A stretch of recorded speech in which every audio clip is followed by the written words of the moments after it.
was like, what? You're like, no thanks. Yeah. Aren't you glad? Yeah, but I would have never went anyway. It's like, it's not even a possibility that I would ever went. But especially after I Googled him. I was like, what the f*** are you talking about? This was like 2017. One of my guests was trying to get me to meet him. I was like, are you high? And you would figure like, oh, it's if safe. that guy's there, if that lady's Clinton's there. here. This is fine. Right. Clinton's here. How could this be bad? Yeah. Look, it's Steven Pinker. How could this be bad? Yeah. You know, he's a genius. Like, and so you would go, I would imagine, you would go to these, because like, there's people that went to these, like, he had parties in New York, like, he brought in celebrities and comedians. Didn't Louis Black get invited to one of those? I think he's talked about it. I know Chelsea Handler went to one of them. It's like he would bring all these people in, and he'd like to be around famous people and entertainer. Insiders just reported that Joe Rogan has been sitting on one of the most explosive stories regarding Jeffrey Epstein. Close sources confirmed a folder allegedly containing all the Epstein tapes, hundreds of footage hidden from the public eye in plain sight, and according to reports, a lot of celebrities, particularly Ellen DeGeneres, are panicking about this new development.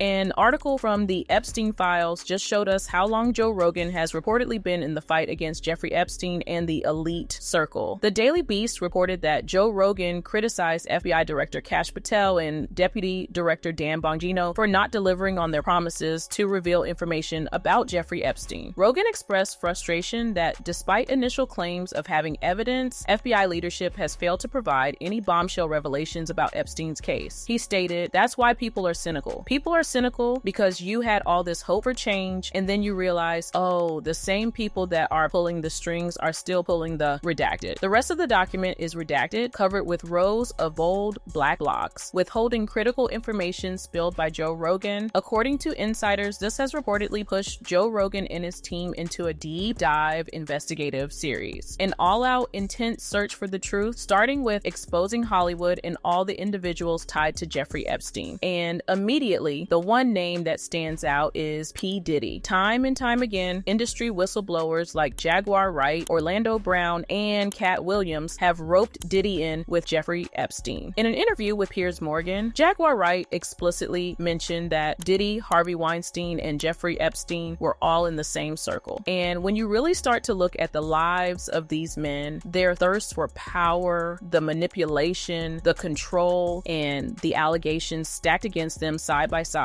then it starts to paint a bigger picture. Harvey Weinstein, the one-time Hollywood mogul turned Me Too villain, is back in court for a retrial in his Manhattan case. Now, Weinstein was convicted in 2020, but that conviction was overturned last year by New York's highest court, the Court of Appeals, so he was back in court on Wednesday for opening statements. A jury of 7 women and 5 men. Day 13 of the criminal trial of Sean Combs. This morning, we had more testimony from Mia. Mia said on the stand that Mr. Combs first forcibly kissed her in 2009 at his 40th birthday party, and then in 2010, he her at his Los Angeles home. According to Jaguar Wright, it all began with Clive Davis. Clive Davis put Sean Combs in position. That's what Clive Davis does.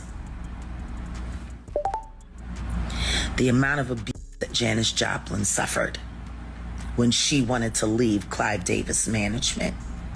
The amount of abuse Whitney Houston suffered when she was ready to write her book.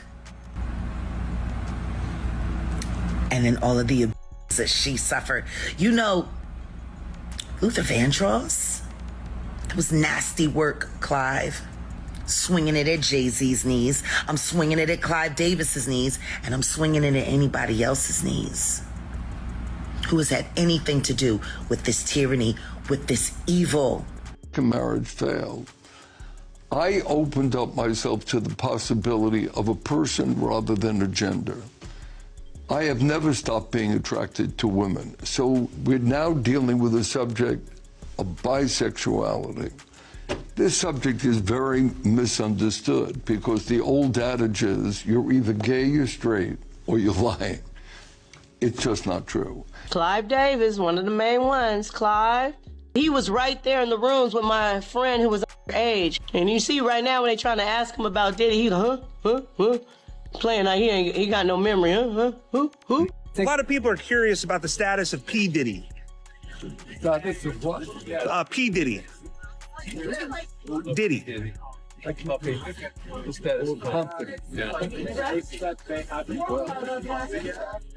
What do you make of that situation?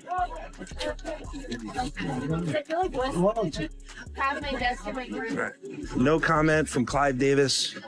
Clive Davis has always been open about being attracted to men. In his 2013 biography, The Soundtrack of My Life, he opened up about how his attraction towards men began after his second marriage ended in 1980. Fast forward to 1993, and Diddy had just been fired from Uptown Records when Clive Davis decided to partner with him and sponsor his career. But according to what Jaguar Wright and other industry whistleblowers have reported, Clive Davis wasn't just sponsoring Diddy, he was allegedly conditioning him for something sinister. What happens when you tie this to claims that Clive Davis was well acquainted with Jeffrey Epstein? According to this particular email, Jeffrey Epstein sponsored and attended a gala that was set up in honor of Clive Davis. The email reads, "I am writing to thank Mr. Epstein for his generous sponsorship of the Order of the Golden Sphinx Gala for the Hasty Pudding Institute of 1770 on April 13th at the Plaza Hotel honoring Clive Davis. With the sponsorship, he receives a table for 10 guests. Please confirm he will be attending and filling the table as soon as possible." In another email exchange, Clive Davis attended a private Epstein-hosted event. That was special having Clive Davis here last night. But you see, donations and special private appearances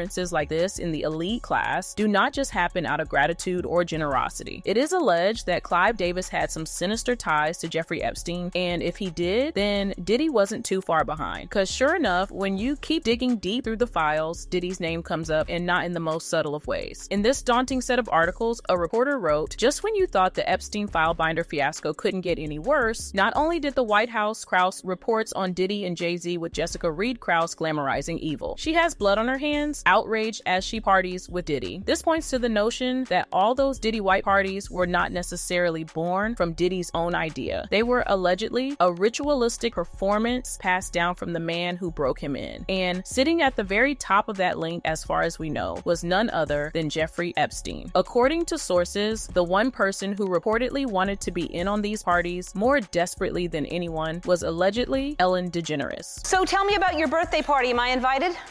Yes, you're definitely invited. I invite you to all my parties. You just haven't seemed to show up. No, well, is it on the East Coast? Yes. Well, that's why. Why don't you have one here on the West Coast? Because I work all the time. Okay, well, maybe I have one at your house. Where's that? Buried deep in the Epstein files are claims that Ellen had a voracious appetite for pizza, which is why, according to sources, time and time again, she brought it up with guests on her shows, and even while hosting the 2014 Oscar Awards. I have this crazy idea that I will order pizza, and so if I do, I don't want it to go to waste. Who will eat pizza if I...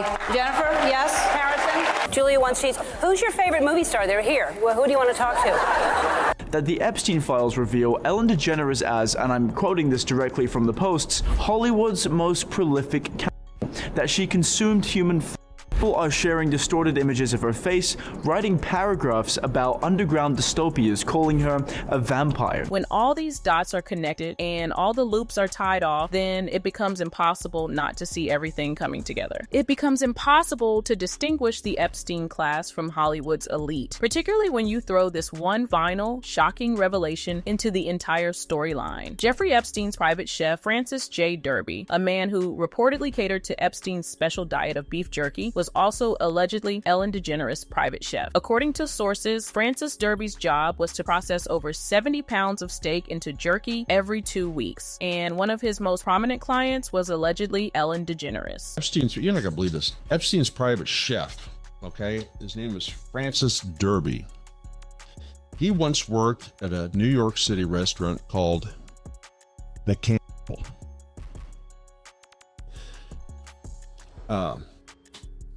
Documents detailed a 6-month culinary operation that involved processing over 70 pounds of steak into jerky in just a 2-week period.